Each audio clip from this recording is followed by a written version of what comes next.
Hello friends, कैसे हैं आप सब। मैं विनायक तिंगलू आप सबका स्वागत करता हूं मेरे YouTube channel smart learning Vinayak Tinglu में।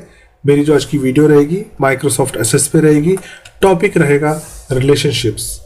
जो आपका रिलेशनशिप्स कमांड होती है वो आपके डेटाबेस टूल्स में आपको मिलती है, जैसा कि आप अभी स्क्रीन पे देख पा रहे होंगे। जो आपकी रिलेशनशिप कमांड होती है ये एक्चुअल में क्या काम करती है, ये हेल्प करती है आपको to combine the data from two different tables. यानी कि जैसा कि आप अभी स्क्रीन पे देख पा रहे होंगे, मेरे इस डेटाबेस पे दो टेबल है, एक कस्टमर डिटेल, एक परचेजिंग डिटेल। अगर मैं चाहता हूं कि मेरा कस्टमर डिटेल में ही मुझे मेरे कस्टमर्स की परचेजिंग डिटेल भी मिल जाए, तो इसको रियलिटी में लाने के लिए जो कमांड मेरी मदद करती है वो है रिलेशनशिप्स। इसको प्रॉपरली करेंगे, पर सबसे पहले मैं आपके साथ शेयर करना चाहूंगा रिलेशनशिप जो है वो तीन टाइप की होती है। एक होती है 1 to 1, एक होती है 1 to many और तीसरी होती है many to many। जो 1 to 1 होती है उस रिलेशनशिप में जो आपका डेटा होता है वो यूनिक होता है, यानी कि आप जिन दो फील्ड्स का रिलेशनशिप बनाएंगे उसमें डेटा रिपीट नहीं हो सकता। जो सेकंड रिलेशनशिप है यानी कि 1 to many, उसमें आपका रिलेशनशिप जिन दो फील्ड से बनता है, एक में यूनिक होता है, एक में रिपीट हो सकता है। और थर्ड वन यानी कि मैनी टू मैनी रिलेशनशिप में क्या होता है, आपके एक टेबल से दूसरे टेबल के साथ एक रिलेशनशिप नहीं होता है, मल्टीपल्स हो सकते हैं, 2 हो सकते हैं, 3 हो सकते हैं। सिंपल अक्षरों में कहूँ तो when 1 or more items in one table can have a relationship to 1 or more items in another table, it's called many to many relationship. तीनों को एक साथ नहीं करेंगे, कंफ्यूजन पैदा हो जाएगी। 3 वीडियो सेपरेट बनाऊंगा मैं तीनों पे। आज की वीडियो जो रहेगी 1 to 1 रिलेशनशिप पे रहेगी, उसके बाद में 2 वीडियोस और बना दूंगा 1 to many and many to many relationships के ऊपर। तो अभी 1 to 1 की बात करेंगे, जिसके लिए सिंपली मैं होम टैब पे आ जाता हूँ। यहाँ पे मैं डबल क्लिक करता हूँ अपने दोनों टेबल्स को, सो दैट कि आपके सामने ओपन होकर आ जाए, जैसा कि आप स्क्रीन पे देख पा रहे हैं। सबसे पहले इसमें डेटा टाइप करना पड़ेगा हमें, सो दैट कि हम बाद में इसका रिलेशनशिप बनाएंगे। पर रिलेशन बनाने से पहले मैं आपको इस टेबल पे थोड़ा वर्कआउट जिस तरीके से मैंने किया है वो मैं आपके साथ शेयर करना चाहूंगा, जिसके लिए सिंपली मैं कस्टमर डिटेल वाले टेबल को पहले सिलेक्ट करता हूँ। व्यू में जाके डिजाइन व्यू को चूज करता हूँ, तो आप देख पा रहे होंगे इसमें मेरी कस्टमर आईडी है, मेरा नेम है, मेरा एड्रेस है और मेरा पिन कोड है। आपके जो फील्ड में मैंने नेम लिखे हैं वो टोटल 4 है, पर अगर आप डेटा टाइप में देखेंगे तो उसमें डिफरेंट डेटा टाइप है मेरे। जैसे पहला ऑटो नंबर है, दूसरा शॉर्ट टेक्स्ट है, थर्ड लॉन्ग टेक्स्ट है, उसके बाद नंबर है।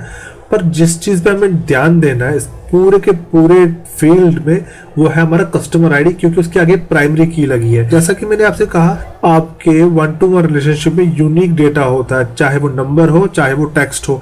यहाँ पे मेरा प्राइमरी की किसके ऊपर लगा है, कस्टमर आईडी पे। दैट मीन्स कि ये जो है कस्टमर आईडी, उसमें मैं नंबर रिपीट नहीं कर सकता, क्योंकि उसमें यूनिक एंट्री होगी, क्योंकि उसके साथ प्राइमरी की लगी है, जो कि डेटा टाइप मैंने ऑटो नंबर लिया है। यानी कि अगर मैं 1 लिखूंगा तो मैं दूसरे को 1 नहीं दे सकता, यानी कि मैं दूसरी बार 1 नहीं लिख सकता फील्ड में। एक बार लिख दिया तो एक बार लिख दिया।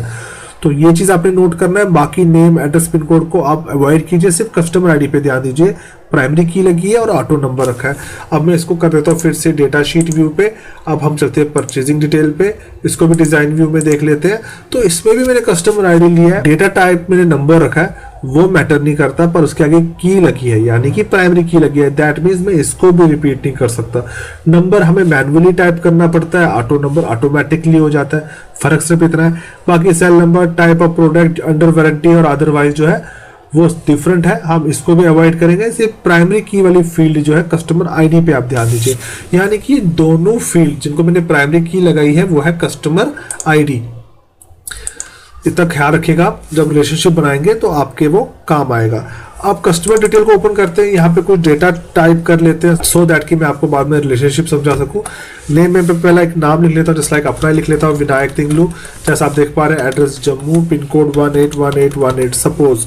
फिर नीचे आता हूँ, इसमें दूसरा नाम लिखता हूँ मैं, just like Ashwani Kumar.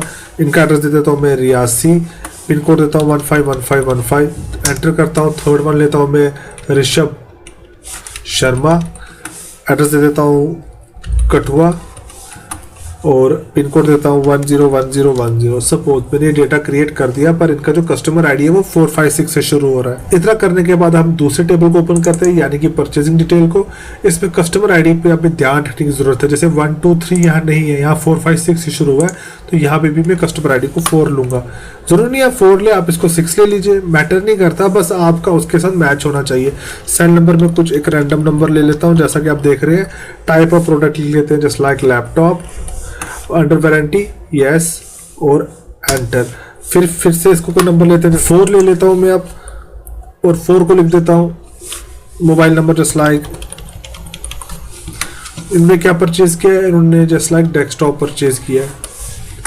Warranty में है नो, एंटर की हिट करते हैं, नीचे आते हैं, इसको क्लियर करते हैं और यहाँ पे दे देते हैं 5 के लिए मैं कुछ और लिख लेता हूँ, जस्ट लाइक एक मोबाइल नंबर दे देता हूँ, कुछ भी कुछ इस तरीके से।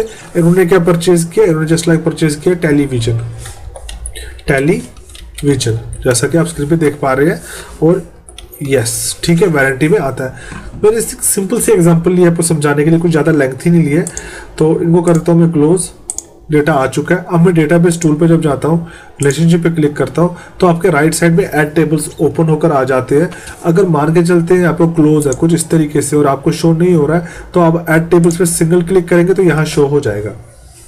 आपके डेटाबेस में जितने भी टेबल्स होंगे वो आपको यहाँ पे शो हो जाएंगे।